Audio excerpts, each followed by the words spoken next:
Jesus and the disciples went on and passed through Galilee. He did not want anyone to know it, for he was teaching his disciples, saying to them, "The Son of Man is to be betrayed into human hands, and they will kill him. And 3 days after being killed, he will rise again." But they did not understand what he was saying and were afraid to ask him. Then they came to Capernaum. And when he was in the house, he asked them, "What were you arguing about on the way?" But they were silent, for on the way they had argued with one another who was the greatest. Jesus sat down, called the 12, and said to them, "Whoever wants to be first must be last of all and servant of all." Then he took a little child and put it among them, and taking it in his arms, he said to them, "Whoever welcomes one such child in my name welcomes me. And whoever welcomes me welcomes not me, but the one who sent me." The Gospel of the Lord.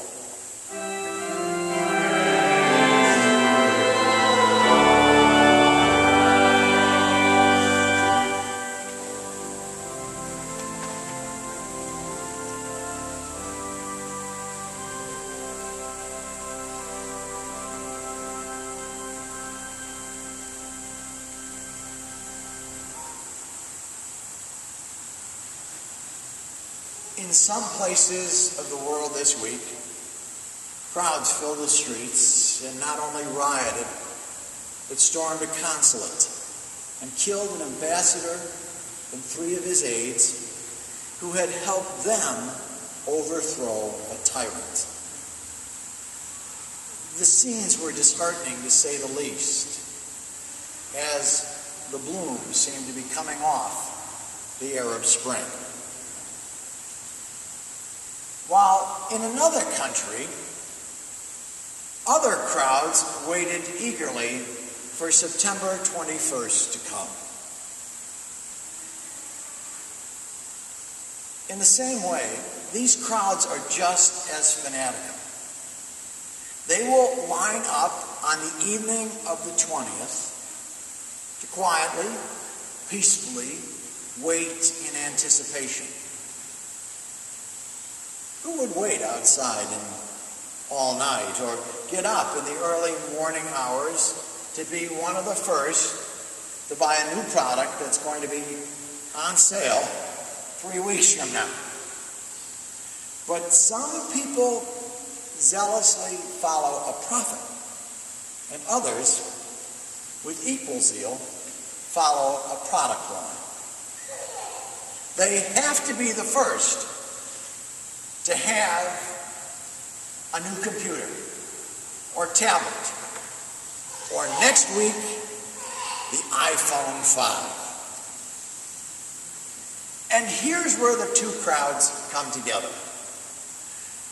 Their fanaticism has led them to blindness. Jimmy Kimmel, who has The Late Show on ABC, tried a little experiment that was reported on by the Wall Street Journal and can be seen on YouTube. A member of his staff took a brand new, right out of the box, iTunes 4S out onto the street, telling people that they were going to get a sneak peek at the iPhone 5. And then they asked their opinion. "Oh, it's way better. It's nice," said one man who currently had a 4S. "This is definitely, noticeably better." Others were quick to call it thinner, faster, lighter. "A lot lighter than the last one," said one passerby. "If you drop it, it looks like it's not going to break," said another. On the video, one man was seen holding his iPhone 4 in one hand and what he thought was an iPhone 5 in the other, and said, "It's lighter and definitely has a higher quality and style." Remember, he was holding the same phone in each hand. This led the Wall Street Journal's Jessica Versello to conclude that Mr. Kimmel's skit pokes fun at consumers' unbridled enthusiasm for all things Apple. A halo around the company's brand has long caused consumers to gush even at minor tweaks and updates. The audience attending Wednesday's Apple iPhone announcement clapped when the company discussed the possibility of iPhone coming in colors.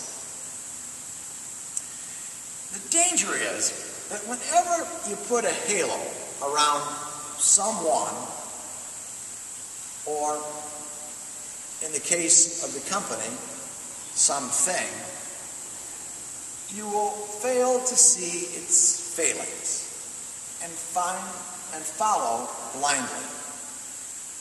At best, at the loss of a little money from your pocket, or at worst, at the loss of innocent lives. The gospel of Jesus Christ, and especially today's gospel, points directly to that issue.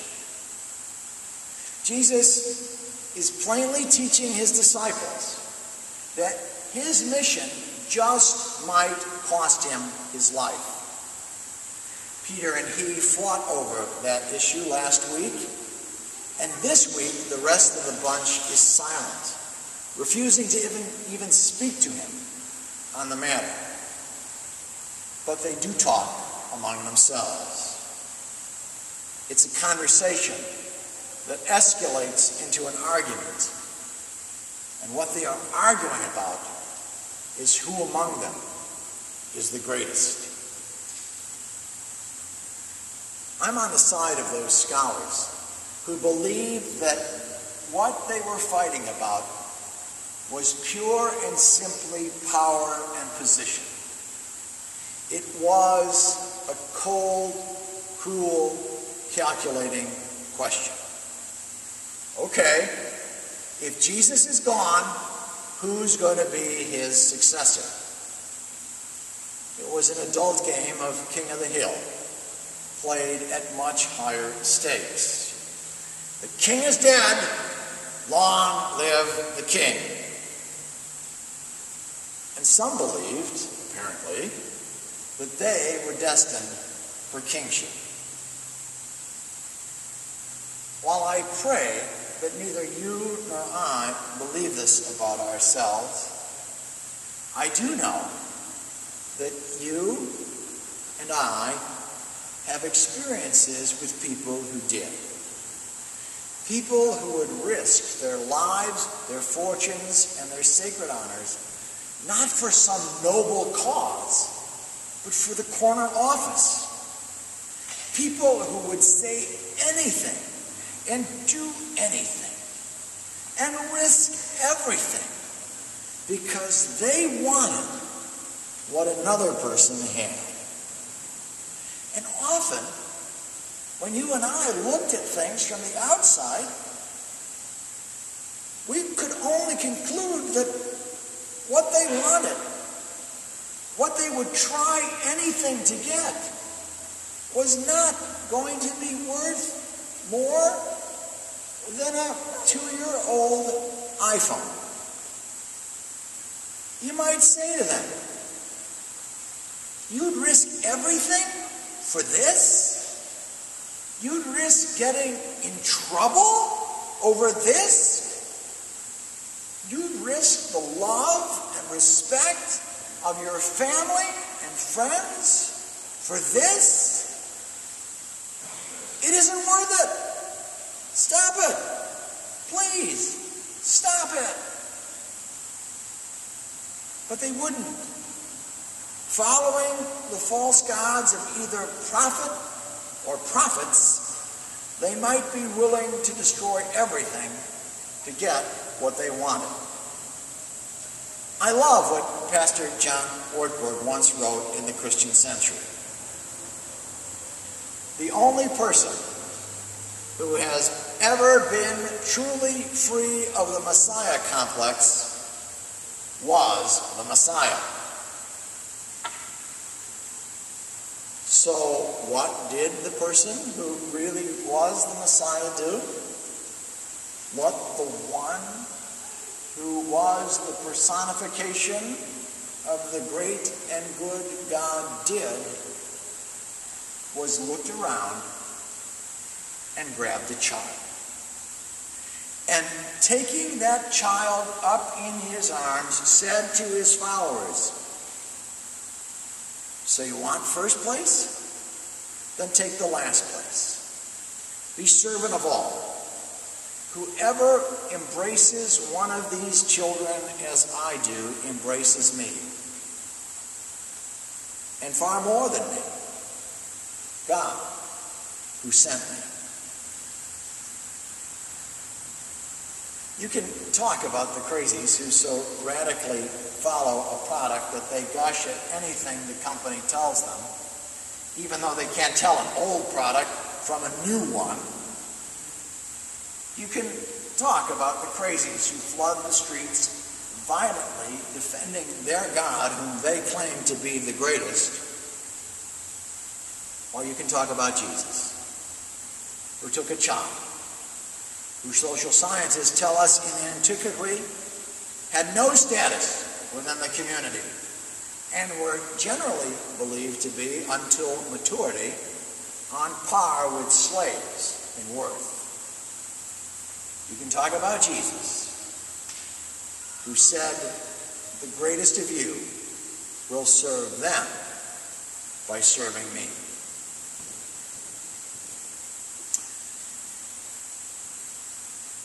I can't help but think that all those people who signed releases so that Jimmy Kimmel could use their images on the air, when they saw themselves gushing over a new phone that was really an old phone, didn't slap their foreheads and say, "How could I have been such a dope?"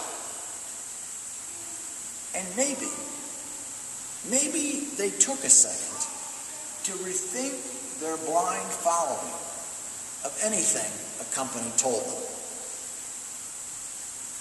Sad to say, I doubt that any rioting in the streets defending their prophet will ever give that such a second thought. But you and I are in a strange place. You and I are stuck with Jesus, who shows us how we can serve a great God by humbling ourselves and becoming open to more than just our needs, but the needs of others. You and I are stuck following Jesus, who tells us that we will never be saved by all the apps on our iPhone or the entries on our calendar, but by God's grace that calls us away from such things to follow in childlike trust and obedience. You and I are stuck with following Jesus, who tells us to stop wanting what we can't have so that we can do what God would have us do. Serve the last and the least. And by serving them, find ourselves serving God. Thanks for listening.